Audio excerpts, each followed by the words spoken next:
और अब बात बारिश की। मुंबई में बारिश का इंतजार कर रहे लोगों के लिए राहत भरी खबर है। देश की आर्थिक राजधानी मुंबई में आज मानसून पहुंच गया है। सुबह से यहां बारिश हो रही है। मौसम विभाग ने दक्षिण पश्चिम मानसून को मुंबई में बुधवार को दस्तक देने की संभावना जताई थी। मौसम विभाग के मुताबिक आज मुंबई, रायगढ़, ठाणे, पालघर, पुणे, नासिक और मध्य महाराष्ट्र में मराठवाड़ा के कुछ हिस्सों में भारी बारिश हो सकती है। इतना ही नहीं, मौसम विभाग ने मुंबई में हाई टाइड की चेतावनी दी है।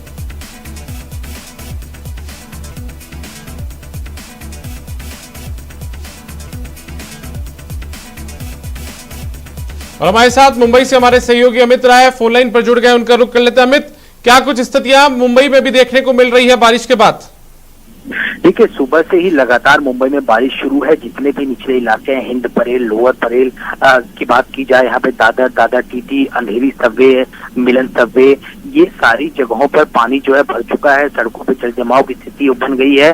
जो गाड़ियां हैं वो एकदम धीमी गति से चल रही हैं। जगह जगह ट्रैफिक जाम हो रहा है। वहीं अगर सेंट्रल रेलवे की बात करें यहाँ पर, तो कुर्ला और सायन रेलवे स्टेशन के बीच ट्रैक पे पानी जमा होने से कुर्ला से छत्रपति शिवाजी महाराज टर्मिनस के बीच की जो ट्रेनें हैं वो पूरी तरीके से जो है बंद कर दी गई हैं। क्योंकि ट्रेनें जो है इस समय सिर्फ कोविड के चलते एसेंशियल सर्विस वालों के लिए शुरू की गई, लेकिन ट्रेनों का ठप होना जो है कहीं ना कहीं चिंता का विषय, क्योंकि एसेंशियल सर्विस से जो जुड़े लोग हैं वो अपने कामकाज पे जो है पहुंच नहीं पा रहे हैं। लगातार लोगों को जो चेतावनी जो है मुंबई पुलिस द्वारा, बीएमसी द्वारा दिया जा रहा है। अभी मैं आपको बताऊं कि 11:43 पे 4.16 मीटर जो है ऊंची लहरें हैं, हाई टाइड। और अगर इसी तरह जो मुंबई में तेज बारिश चलती रही तो निचले इलाकों में जो है भारी जल जमाव की स्थिति जो देखने को मिल सकती है। मुंबई पुलिस लगातार जो अपने ट्विटर हैंडल के माध्यम से जो है लोगों को आगाह कर रही है कि आप बाहर न निकले। अगर वाटर लॉगिंग की बात करें तो नेताजी पालकर चौक, एसवी रोड जो है जंक्शन है, सक्कर पंचायत चौक है, नीलम जंक्शन है, गोवंडी, हिंद माता junction, Iqbal Kamani junction, Dharavi restaurant, Dharavi, Sion junction, king circle,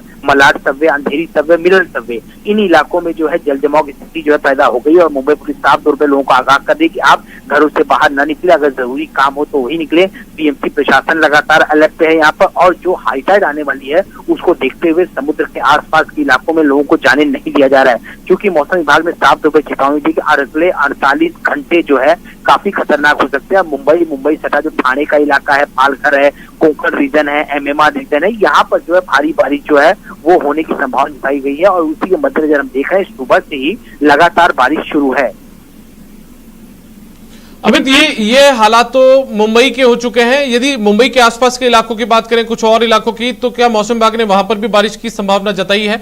और दूसरी बात, यदि बारिश हो रही है तो कौन कौन से ऐसे इलाके जहां पर ऐसी और ज्यादा स्थितियां देखने को मिल रही है? देखिए, मुंबई से सटा ठाणे इलाका है, पालघर है जहाँ पे वसई विरार का इलाका है, कोंकण रीजन है जहाँ पर रायगढ़ है, जो मराठवाड़ा का रीजन है, यवतमाल है, यहाँ पर भी जो है बारिश जी। चलिए अमित, बहुत बहुत शुक्रिया इस तमाम जानकारी के लिए। जिस तरीके की तस्वीरें मुंबई से आ रही हैं वो जाहिर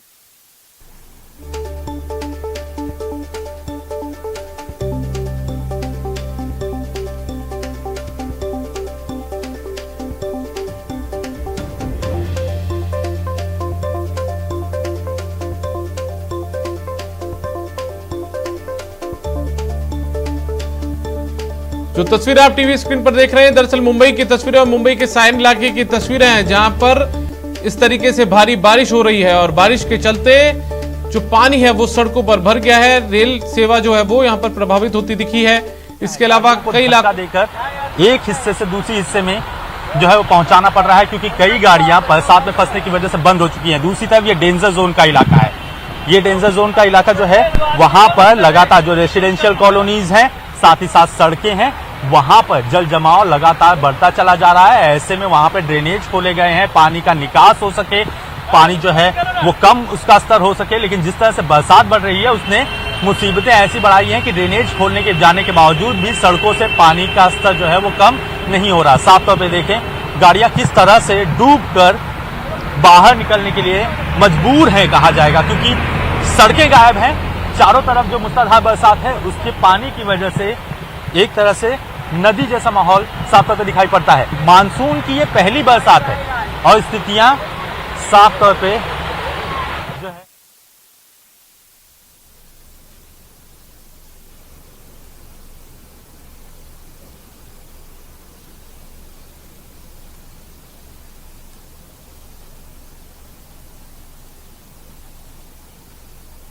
खबरों में आगे बढ़ते हैं। खबर दौसा से, जहां पर दौसा में खूनी संघर्ष हुआ है। जमीन विवाद में खूनी संघर्ष देखने को मिला है। सोडाला बासड़ा गांव में यह विवाद हुआ है। खूनी संघर्ष में जमकर लाठियां चली है, धारदार हथियारों से भी हमला किया गया है। खूनी संघर्ष में करीब 12 लोग घायल हो गए हैं। घायलों को बांदीकुई अस्पताल में भर्ती कराया गया है।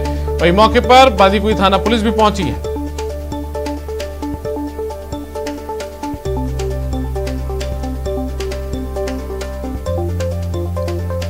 हमारे साथ में हमारे सहयोगी दौसा से आशीष शर्मा फोन लाइन पर जुड़ गए, उनका रुख कर लेते हैं।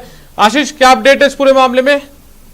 बिल्कुल, ये बांदीकुई उपखंड के सोडाला बासड़ा गांव की घटना है। यहाँ जमीनी विवाद को लेकर दो पक्षों में विवाद हुआ पहले, और फिर विवाद के बाद इतना बढ़ गया कि दोनों के बीच खूनी संघर्ष हुआ। दोनों पक्षों की ओर से जमकर लाठियां चली हैं, धारदार हथियारों का उपयोग हुआ है। इसमें करीब 1 दर्जन लोग घायल हुए हैं, जिन्हें बांदीकुई अस्पताल में भर्ती करा दिया गया है। जो अधिकतर जो लोग घायल हैं उनके धारदार हथियारों की चोटें हैं, सिर पर चोटें हैं। ऐसे में उनको यहाँ पर प्राथमिक उपचार दिया जा रहा है, और जो गंभीर लोग हैं उन्हें दौसा या जयपुर के लिए रेफर किया जा रहा है। फिलहाल जो प्रथम दृष्टया पुलिस ने जो जांच की उसके आधार पर जमीनी विवाद बताया जा रहा है। ऐसे में जमीन का किस प्रकार का विवाद है, क्या कोई पुराना विवाद है या फिर कोई लेटेस्ट विवाद हुआ है, इसकी पुलिस जांच कर रही है। साथ ही जो झगड़े में क्या कारण रहे उसकी पुलिस जांच कर रही है। पुलिस का कहना है कि पहले इन लोगों की उपचार कराना प्राथमिकता है, और उपचार के बाद में यदि जिसकी भी गलती रही होगी उसके खिलाफ कार्रवाई की जाएगी। चलिए आशीष, बहुत बहुत शुक्रिया इस तमाम जानकारी के लिए। तो दौसा के सोडाला बासड़ा गांव में जमीन को लेकर विवाद हुआ है 2 गुटों के बीच में, और ये खूनी संघर्ष भी इसमें देखने को मिला है। 12 लोग इसमें घायल हुए हैं।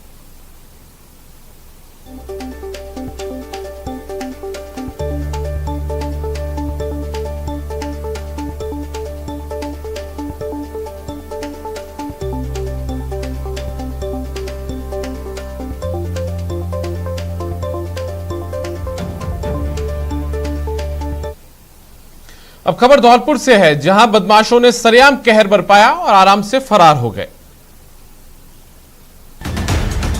रात का अंधेरा और जानलेवा अटैक, तस्वीरें ऐसी कि दिल दहल जाए।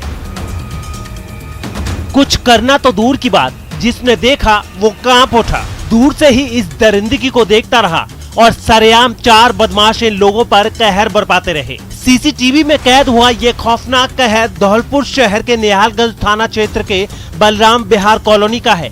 ये वारदात 2 दिन पुरानी बताई जा रही है, जिसका वीडियो अब सोशल मीडिया पर वायरल हो रहा है।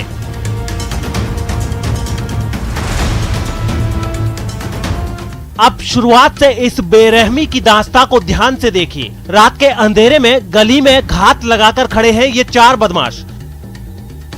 हमले की तैयारी पूरी, हाथ में डंडे, सरिया और हाथी इनके मंसूबों को बयां कर रही हैं। इंतजार खत्म होता है, इनको एक बाइक आती दिखाई देती है और ये तुरंत चौकन्ने हो जाते हैं, एक्शन में आ जाते हैं। इस बाइक को घेर लेते हैं। बाइक सवार युवक कुछ समझ पाते उससे पहले ये बदमाश बेरहमी से इनको पीटने लगते हैं। दोनों युवकों पर चारों बदमाश डंडे, सरिया और हॉकी से कहर बरपाते रहते हैं। पूरे 40 सेकंड तक सरेआम 2 युवक नॉन स्टॉप दरिंदगी का शिकार होते हैं। इस बीच कुछ लोग मौके पर पहुंचते भी हैं, लेकिन इनको रोकने की हिमाकत कोई नहीं कर पाता। अपनी खुन्नस निकालने के बाद ये चारों बदमाश इस कार से आराम से फरार भी हो जाते हैं। इस जानलेवा अटैक के बाद पीड़ित शिव नारायण सिसोदिया के भाई ने निहालगंज थाने में आरोपियों के खिलाफ मुकदमा दर्ज कराया है। पुलिस सीसीटीवी फुटेज के आधार पर आरोपियों की पहचान कर उनकी तलाश में जुट गई है, लेकिन गली में खूनी गदर के बाद इलाके के लोग खौफ से भर गए हैं। धौलपुर से न्यूज 18 के लिए हरिवीर की रिपोर्ट।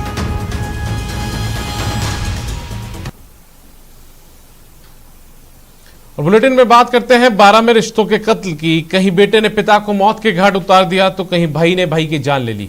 टीवी स्क्रीन पर आप 2 तस्वीर देख रहे हैं। दोनों तस्वीर 12 जिले की है। पहली तस्वीर में मामूली विवाद में एक बेरहम बेटे ने पिता की चाकू से हत्या कर दी, जिसमें पिता की मौत हो गई। तो दूसरी तस्वीर में एक बेरहम भाई ने संपत्ति विवाद में भाई की ही हत्या कर दी।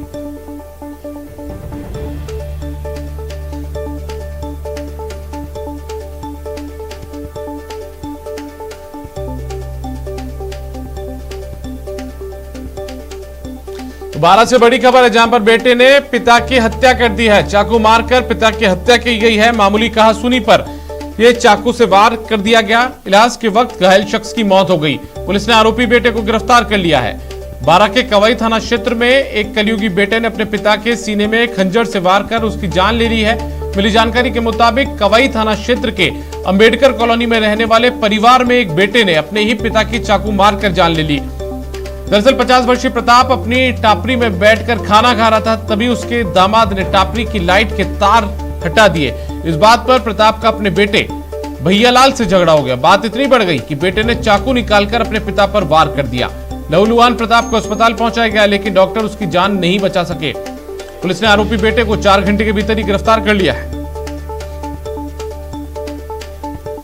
अंबेडकर कॉलोनी के अंदर एक युवक ने कहासुनी अपने जीजा जी से कहासुनी होने पर अपने बाप के टोकने पर उस बाप को चाकू से भून दिया और उसकी बाप की हत्या कर दी। इस घटना पर मुकदमा दर्ज करके आरोपी युवक को आज गिरफ्तार कर लिया गया है। आरोपी युवक से अनुसंधान जारी है।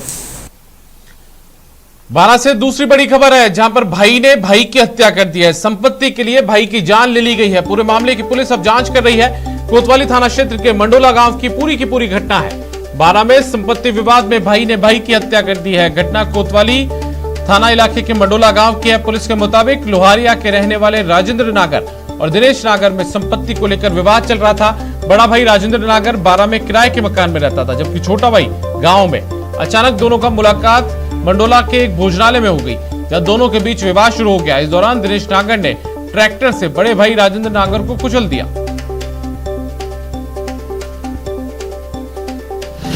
आज ये दोनों अकस्मात एक ही जगह मंडा में ढाबा वहाँ खाना खाने चले गए। खाना खाने के दौरान इन दोनों में कोई विवाद हो गया। विवाद के बाद जो राजेंद्र है बड़ा भाई, वो इस छोटे भाई के पीछे लकड़ी लेके दौड़ा। ये छोटा भाई दिनेश ट्रैक्टर में जा बैठा और खेत में ट्रैक्टर घुमा रहा था। घुमाने के दौरान बड़ा भाई ट्रैक्टर की चपेट में आ गया, जिससे उसकी मृत्यु। चलिए अब हम आपको दिखाते हैं लॉक में राशन के लिए उमड़ी भीड़ की 2 तस्वीर। पहली तस्वीर देश की राजधानी की है, यहाँ भारी भीड़ राशन के लिए जुटी। तो वहीं दूसरी तस्वीर जैसलमेर के रामदेवरा की है। यहाँ भी राशन के लिए हजारों की तादाद में लोग सोसाइटी में जमा हो गए।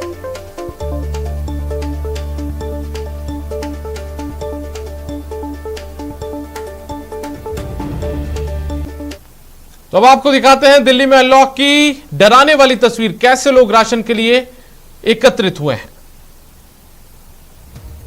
दिल्ली के कई इलाकों में मुफ्त राशन का मैसेज मिलने के बाद सरकारी स्कूलों के बाहर लोगों की लंबी लाइन लग गई।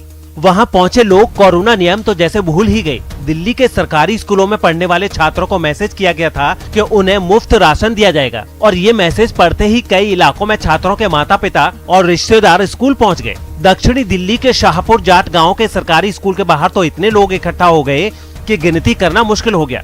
कहने को तो ये लोग लाइन में खड़े थे, लेकिन उन्हें देखकर एक बार भी ऐसा नहीं लगा कि वो नियम का पालन कर रहे हों, क्योंकि कई लोग ऐसे थे जिन्होंने मास्क तो पहना लेकिन उनकी नाक खुली रह गई। ये हालत तब थी जब लाइन में लगे लोग एक दूसरे से चिपक कर खड़े दिखे, मानो वो 2 गज की दूरी के नियम का मजाक बना रहे हों। हैरानी की बात ये कि बड़े तो बड़े बच्चे भी मुफ्त राशन लेने के लिए झोला लेकर लाइन में लग गए। मुफ्त अनाज पाने की होड़ में बुजुर्ग भी पीछे नहीं रहे। हद तो तब हो गई जब स्कूल के बाहर फ्री राशन का पोस्टर देखकर वो लोग भी अनाज लेने पहुंच गए जिनके बच्चे इस स्कूल में नहीं पढ़ते हैं। तस्वीरें दिखाई आप देख सकते हैं कि ये लाइन जो है लगातार ये बढ़ती जा रही है और बताया जा रहा है कि केवल शाहपुर जाट के ही गांव के लोग नहीं है। इन लोगों से बात करने के बाद ये जाहिर हो गया कि वो सुनी सुनाई बातों पर भरोसा करके राशन लेने पहुंच गए। यहाँ तो सिर्फ स्कूल के छात्रों को ही के अभिभावकों को दिया जा रहा है ना, ऐसा कुछ नहीं है, आधार कार्ड से मिल रहा है। कुछ ऐसा ही हाल गांधीनगर इलाके में रहा। वहाँ सुबह 4 बजे से लोग इंतजार करते रहे। जैसे जैसे दिन चढ़ा लाइन लंबी होती गई। मुफ्त राशन पाने के चक्कर में लोग ये भूल गए कि ये भीड़ कोरोना को दावत दे रही है, क्योंकि लाइन में खड़े लोगों के बीच दूरी नदारद रही। कुछ लोग थककर जमीन पर बैठ गए, लेकिन इस सारी मेहनत पर उस समय पानी फिर गया जब स्कूल के गेट पर राशन खत्म होने का पर्चा लगा दिया गया, जिसे देखकर लोग भड़क गए। डर नहीं है कोरोना का, सब चीज का डर है, लेकिन भूख से बेहतर है बीमारी से मर जाए इंसान। हंगामे के बीच पुलिस वहां पहुंची और उसने समझा बुझाकर लोगों को वहां से हटाया। तो रामदेवरा में भी कोरोना को दावत दी जा रही है। सोशल डिस्टेंसिंग की धज्जियां यहां पर भी उड़ाई जा रही है। राशन किट के लिए बड़ी संख्या में भीड़ जुटी है। सोसाइटी पहुंची है। 2 से 3 हजार लोगों की भीड़। कई महिलाओं ने इस दौरान मास्क भी नहीं लगाए। रामदेवरा की तस्वीर है जहां पर सोशल डिस्टेंसिंग तार है। लोगों ने मास्क नहीं लगा रखे हैं और राशन लेने के लिए जो भीड़ है वो सोसाइटी में पहुंची है।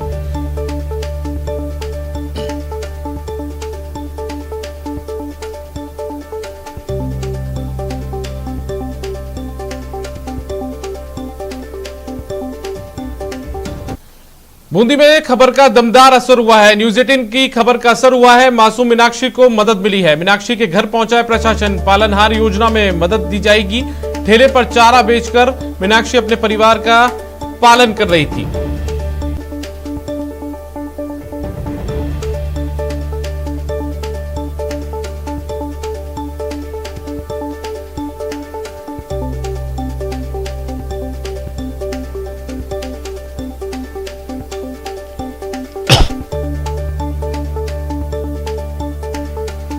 तो आपको बता दें कि बूंदी में न्यूज 18 की खबर का दमदार असर हुआ है। मासूम मीनाक्षी की खबर जो न्यूज 18 ने दिखाई थी, उस खबर को दिखाने के बाद में प्रशासन हरकत में आया है और प्रशासन की जो टीम है वो मीनाक्षी के घर पर पहुंची है।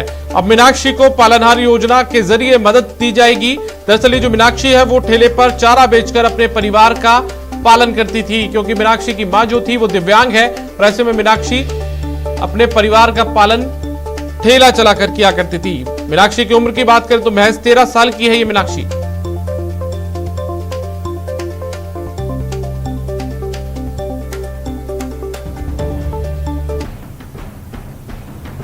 ये बेटी बेमिसाल है। 13 साल की मीनाक्षी को सलाम।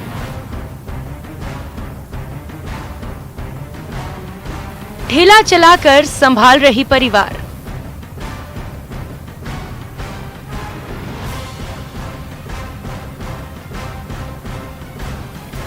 चार मई की वो मनहूस घड़ी जिसने बेटी मीनाक्षी की जिंदगी बदल कर रख दी। इस दिन पिता का साया सिर से उठ गया और वो बेबस बेसहारा हो गई। गरीबी ने उसे और भी गर्त में धकेल दिया। महज 13 साल की उम्र में उस पर एक दिव्यांग बूढ़ी माँ की जिम्मेदारी आ गई। फिर क्या इस मासूम बेटी ने हिम्मत नहीं हारी। ठेला पर चारा बेचकर वो अपना और अपनी दिव्यांग माँ का पेट पाल रही है। रोज अपनी माँ को ठेले पर बैठाकर चारा बेचने निकल जाती है। 4 मई को मेरे पिताजी की मौत हो गई। मैं मेरी माता को बिठा के ठेले पे सुबह शाम चारा बेचती हूँ और परिवार का गुजारा करती हूँ और शाम को पढ़ाई करती हूँ और 10-50 रुपए का हमारा चारा बकता है। कभी भूखे भी सो जाते हैं। अजय माँ का बहुत परेशानी आ रही है। चारा बेचने जाते हैं तो कोई दिन तो 30 रुपया को बकत है, कोई दिन 50 रुपया को बकत है। जे गुजारा न चलता है, कोई दिन तो मैं भूखा भी सो जाऊँ। 13 साल की मीनाक्षी बूंदी के लाखेरी कस्बे की रहने वाली है। इस हाल में भी उसने सपने देखना नहीं छोड़ा। दिन भर खून पसीना बहाने के बाद मीनाक्षी शाम में पढ़ाई भी करती है। बेटी मीनाक्षी के हौसले को हर कोई सलाम कर रहा है, लेकिन पिता के गुजर जाने के बाद उसकी जिंदगी में भूचाल आ गया है। दिव्यांग माँ सरकार से मदद की गुहार लगा रही है। पड़ोसी भी मदद की अपील कर रहे हैं। ये हमारे पड़ोसी हैं और 4 मई को इनके पिताजी की मौत हो गई थी, लड़की के पिताजी की। और आज इनकी परिस्थिति बहुत ख़राब हो गई है। परिवार हालत बहुत ख़राब हो गए। लड़की रोजाना सुबह, माँ भी दिव्यांग है तो माँ को ठेले पर बिठा के चारा बेचने जाती है। न्यूज 18 ने भी अपनी जिम्मेदारी दिखाते हुए बेटी मीनाक्षी के बारे में एडीएम एयू खान को बताया, जिसके बाद एयू खान ने पीड़ित परिवार को खाद्य सामग्री दिलवाने के अलावा विधवा मां को पेंशन दिलवाकर राहत पहुंचाने का भरोसा दिया है। अभी चूंकि हमारे संज्ञान में ये आया है कि इस तरीके का कोई प्रकरण वहाँ लाखेरी में है, जो ना बालिका कह रहे हैं उसको, पिता भी उसके नहीं है। उस संबंध में अभी एसडीएम से भी मैंने बात की है। अब्दुल्ला लाखेरी को भी ये डायरेक्शंस दिए कि एक तो उसका त्वरित गति से जो पेंशन प्रकरण है माता का वो तैयार कराया जाए। अगर वो बच्ची पढ़ना चाहती है तो उसके लिए भी अलग से प्लान किया जाए और त्वरित जो वो है सहायता वो प्रदान करने के लिए भी किसी भामाशाह के थ्रू एसडीएम साहब आज ही उसको प्लान करें। बहरहाल कोरोना की महामारी में मीनाक्षी समेत बहुत से ऐसे बच्चे हैं जो अनाथ और बेसहारा हो गए हैं।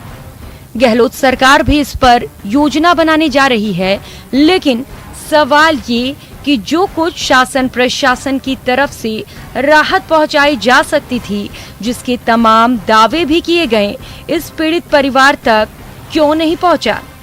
न्यूज़ 18 राजस्थान के लिए बूंदी से चैन सिंह तंवर की रिपोर्ट।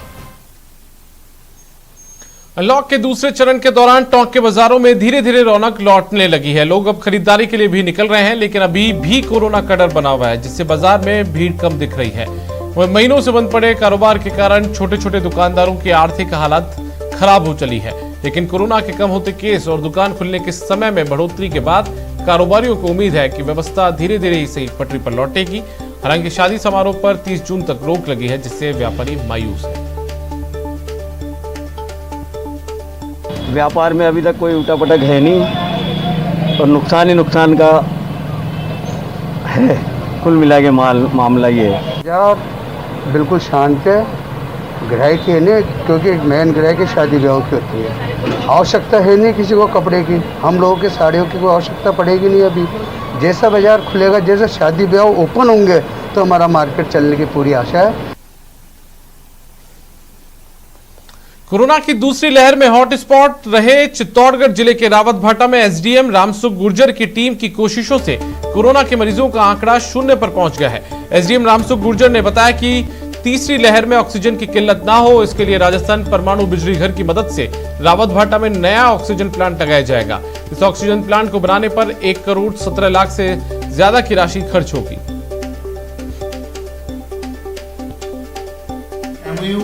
1 करोड़ 17 लाख 23 हजार का एमयू साइन हुए हैं। तो मैं मानता हूं कि आने वाले समय में रावतभाटा के लिए ये बहुत बड़ी सौगात होगी। एनपीसीएल का मैं तहे दिल से धन्यवाद ज्ञापित करता हूं। और अब देख लेते हैं कोरोना अपडेट। देश में लगातार घट रहे हैं कोरोना के केस। 24 घंटे में सामने आए हैं 92,596 नए केस, जबकि 2,219 लोगों की कोविड से बीते 24 घंटे में मौत हुई है। 24 घंटे में 1,62,664 लोग ठीक भी हुए हैं।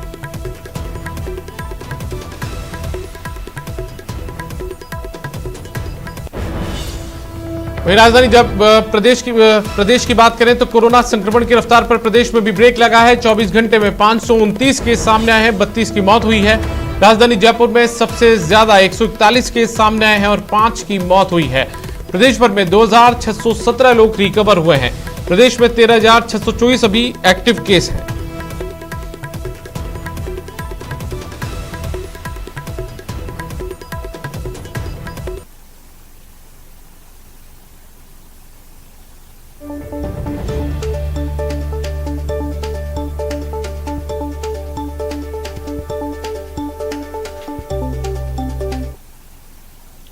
संकट काल में कोटपुतली में आबादी से दूर एक साधु ने अग्नि साधना शुरू की, लेकिन साधु को अग्नि तप से उठना पड़ गया। आखिर क्यों साधु की अग्नि तपस्या अधूरी रह गई, ये रिपोर्ट देखिए। चारों तरफ धधकती ज्वाला, बीच में तप की धारा, भक्ति में लीन साधु का डेरा, एक साधु की अग्नि शपथ। भीषण गर्मी में चारों तरफ उठती आग की लपटों के बीच तप में लीन साधु सुनसान इलाके में जिस अग्निकुंड के घेरे में ये तपस्या कर रहे हैं, वहां करीब पहुंचना भी लोगों के लिए तकलीफ देह हो सकता है। लेकिन चारों तरफ धधकती अग्नि के घेरे में तपस्वी सहज भाव से साधना में लीन है। कौन है ये हठ योगी साधु, कहां से आए और क्यों इनकी अग्नि साधना बीच में भंग हो गई? दरअसल कोटपुतली के बागवास के सुनसान इलाके में हरियाणा से आए ये साधु अग्नि साधना करने पहुंच गए। उपलों की 52 ढेरियां जमा की गईं और फिर चारों तरफ दहकते अग्निकुंड के बीच साधु ने तप शुरू कर दिया। फिर क्या था, तपस्या में लीन साधु के दर्शन करने आसपास के इलाके के लोग पहुंचने लगे। भीड़ इतनी बढ़ गई कि कोरोना गाइडलाइन की धज्जियां उड़ने लगी। तो इसकी सूचना मिलते ही फौरन पुलिस मौके पर पहुंची, जिसके बाद पुलिस ने साधु को समझाकर वहां से हटाया। ये सूचना मिली थी कि बागावास जो नदी क्षेत्र है वहाँ पे हरियाणा से कोई साधु आकर और वहाँ पर कोई तपस्या का कार्यक्रम कर रहे हैं, जो अग्नि के पास तपस्या करेंगे। इस सूचना पर पुलिस ने वहाँ जाके चेक किया तो यह था कि इनका प्रस्तावित कार्यक्रम था, क्योंकि कोविड गाइडलाइन प्रभावी है और रेड अलर्ट जन अनुशासन पखवाड़ा चल रहा है। अतः उनकी समझाइश की गई कि इस तरह की जो गतिविधियां हैं वो अभी अनुमत नहीं है और उनकी समझाइश के पश्चात उनको वहां से रवाना करवा दिया गया और इस तरह का कोई आयोजन नहीं हुआ। साधु को मौके से रवाना कर दिया, लेकिन रवाना होने से पहले साधु ने कहा कि भीड़ जमा न हो, इसीलिए एकांत में जन कल्याण के लिए जेठ की ये तपस्या कर रहे थे। ये तो सबकी भलाई के लिए है, तब तो जेठ की तपस्या है, इसीलिए अलग अलग की है ताकि क्राउड ना बढ़े। मैं यहाँ पे एकांत में इसीलिए आया था कि लोग इकट्ठे ना हो। सभी से विनती 2-3 दिन से यही कर रहे हैं कि भाई कोई इधर आए नहीं। तो सुना आपने, साधु ने लोगों को तपस्या स्थल पर आने से मना किया था ताकि कोरोना गाइडलाइन का पालन हो सके, लेकिन लोग नहीं माने। भीड़ जमा हो गई और साधु की अग्नि तपस्या अधूरी रह गई। न्यूज़ 18 राजस्थान के लिए कोटपुतली से हीरा लाल की रिपोर्ट। कोटा की सुविधाओं में जल्दी एक और नायाब हीरा जुड़ने वाला है, ये रिपोर्ट देखिए।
प्रशासन को खाली जगह नजर आती है, वो उसमें किसी तरह का कंक्रीट का जंगल खड़ा करने की कोशिश करता है, कोई मॉल बनाता है या उसे बेचता है। लेकिन ऐसे में अगर इस तरह का कोई इसका उपयोग होता है या इसको पर्यावरण की दृष्टि से महत्वपूर्ण मानकर इसे डेवलप किया जाता है, तो इससे बड़े कदम कोई नहीं हो सकता। पूरे दुनिया को पर्यावरण की जरूरत है, अच्छे पर्यावरण की जरूरत है और ये एक बहुत बड़ा संदेश कोटा से जा रहा है। आइए आपको बताते हैं ऑक्सीजोन पार्क में क्या क्या खासियतें हैं जो इसको विश्व स्तरीय पहचान दिलाएंगी। 100 करोड़ की लागत से 71 एकड़ में बन रहा पार्क। पार्क में 30,000 से ज्यादा पेड़ पौधे लगाए जाएंगे। बादाम, नीम, विदेशी फूलों के अलग अलग ब्लॉक बनेंगे। पीपल और ज्यादा ऑक्सीजन देने वाले पौधे लगाए जाएंगे। पार्क में 3.5 किलोमीटर की नहर और 5 बड़े तालाब बनेंगे। छात्रों के लिए विज्ञान हाउस, ज्ञान केंद्र, फव्वारा सर्किल बनेगा। नेटवर्क 18 फेडरल बैंक संजीवनी गाड़ी भारत के कोविड प्रभावित जिलों में जा रही है। वैक्सीन के लिए जागरूकता फैलाने की हमारी इस मुहिम को आप भी अपना सहयोग दीजिए। चलिए आपको दिखाते हैं कि संजीवनी गाड़ी अब तक कहां-कहां गई है और आज कहां है।